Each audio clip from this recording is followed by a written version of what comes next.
बच्चों, कैसे हो आप सब लोग। आई होप कि आप सब ठीक होंगे। तो आज हम स्टार्ट कर रहे हैं चैप्टर नंबर 4 का पार्ट 2। मैंने पार्ट 1 में स्टार्ट करके मतलब स्टार्टिंग से चैप्टर को पढ़ा दिया था। फिर भी मैं आज एक बार आपकी रिवाइज के लिए बता रही हूँ कि हमने पार्ट 1 में क्या क्या पढ़ा था। तो हमारा चैप्टर नंबर 4 थे परमाणु की संरचना। अब परमाणु की संरचना और परमाणु क्या होता है हमने चैप्टर नंबर 3 में पढ़ा था। तो परमाणु क्या होता है और अणु क्या होते हैं, ये सब वगैरह चीज़ें हमने चैप्टर नंबर 3 में पढ़ी थी। तो आज चैप्टर नंबर 4 में पढ़ेंगे हम परमाणु की संरचना। ओके, मैंने ये चैप्टर स्टार्ट कर दिया था। पार्ट 1 में बता रखा है कि पदार्थ क्या होता है, परमाणु क्या होता है। फिर भी मैं आपके लिए एक बार रिवाइज कर देती हूँ। देखो बच्चों, परमाणु वो कण होता है जिन्हें हम और विभाजित नहीं कर सकते। यह कहने का मतलब है कि परमाणु की वो लास्ट सीमा जिससे अधिक और वो विभाजित नहीं हो सकता, है ना।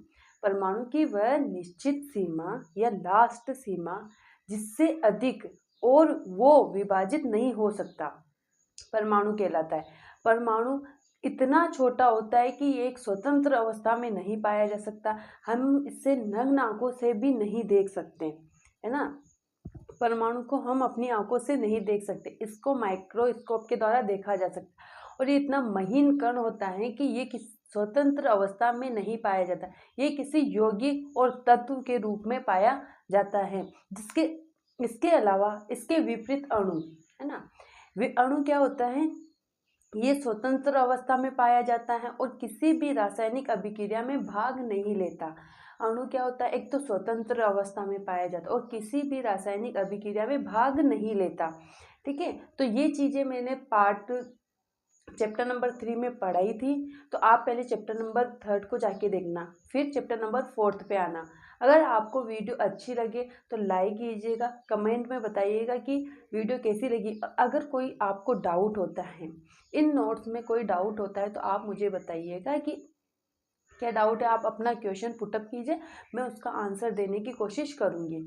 ठीक है, इसी के साथ आगे बढ़ते हैं हम। देखो, मैंने ये सारी चीज़ें बताई थी। पदार्थों में आवेशित कण, आवेशित कण का मतलब होता है कण पर धनावेश या ऋणावेश का उपस्थित होना, आवेशित कण होता है।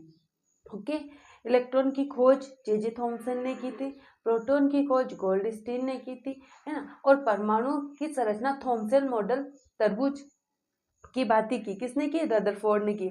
रदरफोर्ड ने बोला कि जो तरबूज होता है ना, वो जो तरबूज होता है उसका जो गुद्दा हिस्सा होता है, लाल हिस्सा होता है, रेड कलर का हिस्सा होता है, उसको धनात्मक बोला। और जो उसमें बीज फंसे होते हैं, काले काले बीज फंसे होते हैं, उनको इलेक्ट्रॉन बोला। तो उन्होंने सोचा कि ये धनात्मक गोला है, इसमें इलेक्ट्रॉन तो ऋणात्मक है, जबकि धनात्मक गोला तो धनावेशित होगा, इलेक्ट्रॉन हमेशा ऋणावेशित होता है। तो ये धनात्मक गोले में इस तरीके से फंसे कैसे हैं। तो उन्होंने एक प्रयोग किया। उन्होंने क्या प्रयोग किया, 1000 mm की सोने की मोटी परत ली और उस पर अल्फा कणों को डाला। क्या किया उन्होंने, 1000 mm की मोटी सोने की परत ली, उस पर अल्फा कण को डाला। तो अल्फा कण क्या हुए, कुछ तो सीधे ही निकल गए, है ना, कुछ कण तो सीधे ही निकल गए और कुछ कण वापस टकरा के वापस उसी दिशा में आने लगे, है ना। तो उन्होंने क्या पाया कि ये धनावेशित कण, जो धनावेशित गोला है, इसमें से कुछ कण कैसे निकल गए, मतलब ऐसा क्या हुआ कि वो कण सीधे निकल गए और कुछ कण जो वापस उसी दिशा में आने लगे। तो उन्होंने पाया कि जो धनावेशित गोला है ना, ये देखो, उन्होंने बोला कि परमाणु का अधिकांश भाग रिक्त होता है ना। परमाणु का अधिकांश भाग रिक्त होता है, बहुत कम कण विक्षेपित होते हैं, मतलब जो वापस टकरा के बहुत कम कण वापस आ पाए, क्योंकि उनका धनावेशित गोला वो अधिकतर रिक्त स्थान था। रिक्त स्थान, अगर कोई चीज रिक्त स्थान रहेगी तो वो उसी में से होकर निकल जाएगी, उससे पीछे मुड़ने की जरूरत नहीं है। तो वही है ना। तो उन्होंने यही पाई, ये चीजें मैंने पार्ट 1 में करवा दी है। तो आप पहले पार्ट 1 जाके देखना, मैंने सारी चीजें पार्ट 1 में करवा दी और अच्छे से समझा भी रखा है। बोर का परमाणविक मॉडल भी समझा दिया। ओके, ये ऊर्जा विकिरण क्या होता है ये भी समझाया था मैंने। न्यूट्रॉन की खोज किसने की, विभिन्न कक्षाओं में इलेक्ट्रॉन कैसे वितरित होते हैं, ये सारी चीजें मैंने पार्ट 1 में करवा दी हैं, तो आप पहले पार्ट 1 को जाके देखना, फिर देन पार्ट 2 पे आना। ठीक, अब आता है अपना संयोजकता। संयोजकता भी मैंने पार्ट 1 में करवाई थी, फिर भी एक बार बता देती हूँ। संयोजकता क्या होती है? किसी परमाणु का अष्टक पूर्ण होता है। किसी परमाणु के बाह्यतम कोश में कितने इलेक्ट्रॉन होते हैं? 8 इलेक्ट्रॉन होते हैं। अब उन 8 इलेक्ट्रॉनों को पूरा करने के लिए, अपने अष्टक को कंप्लीट करने के लिए नीड ऑफ इलेक्ट्रॉन, कितने इलेक्ट्रॉनों की आवश्यकता होती है, वो उसकी संयोजकता कहलाएगी। ठीक है, द्रव्यमान संख्या बता दिया था मैंने आपको। ठीक है, समस्थानिक। अब आज यहाँ से स्टार्ट करेंगे हम समस्थानिक, है ना। अब समस्थानिक और समबारिक क्या होते हैं? एक ही तत्व के परमाणु जिनका परमाणु क्रमांक समान हो लेकिन द्रव्यमान संख्या भिन्न हो। मतलब परमाणु क्रमांक क्या होता है? जो नीचे लिखा होता है ना, इसी को बोलते हैं हम परमाणु क्रमांक। जिनका परमाणु क्रमांक समान हो और द्रव्यमान संख्या, मतलब ऊपर जो लिखी होती है टॉप पे, यहाँ पे जो लिखी होती है वो अपनी द्रव्यमान संख्या भिन्न हो, समस्थानिक कहलाते हैं। जैसे हाइड्रोजन के समस्थानिक ड्यूटेरियम, ट्राइटिरियम। हाइड्रोजन का 1 है, यहाँ पे भी 1 है, ये द्रव्यमान संख्या। ड्यूटेरियम में भी यहाँ पे 1 है और ट्राइटेरियम में भी यहाँ पे 1 है। तो इनकी परमाणु संख्या समान है, जबकि द्रव्यमान संख्या 1, 2, 3 भिन्न भिन्न है। तो ये हमारे समस्थानिक के उदाहरण हो जाएंगे। ओके, अब आता है अपना समबारिक, नहीं समस्थानिकों का उपयोग। इन समस्थानिकों का उपयोग कहाँ क्या किया जाता है? देखो, यूरेनियम समस्थानिकों को परमाणु भट्टी में ईंधन के रूप में प्रयुक्त करते हैं। ये उपयोग याद कर लेना, ये उपयोग बहुत पूछे जाते हैं।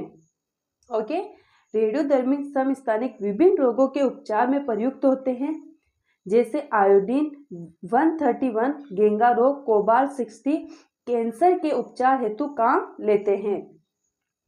रासायनिक अभिक्रिया की क्रियाविधि का अध्ययन करने के लिए समस्थानिक काम में लिए जाते हैं। रासायनिक जो अभिक्रिया होती है ना, वो किस विधि से संपन्न हुई, उस विधि को जानने के लिए भी समस्थानिक का उपयोग किया जाता है। मानव के रक्त संचरण के अध्ययन हेतु सोडियम 24 उपयोग में लेते हैं। ओके, अब आता है अपना समबारिक। भिन्न भिन्न तत्वों के परमाणु जिनकी द्रव्यमान संख्या समान होती है परंतु परमाणु क्रमांक भिन्न भिन्न होते हैं, समबारिक कहलाते हैं। जबकि समस्थानिक क्या था अपना? जिनकी परमाणु संख्या समान होती है और द्रव्यमान संख्या भिन्न हो, वो अपना समबारिक हो, समस्थानिक होगा।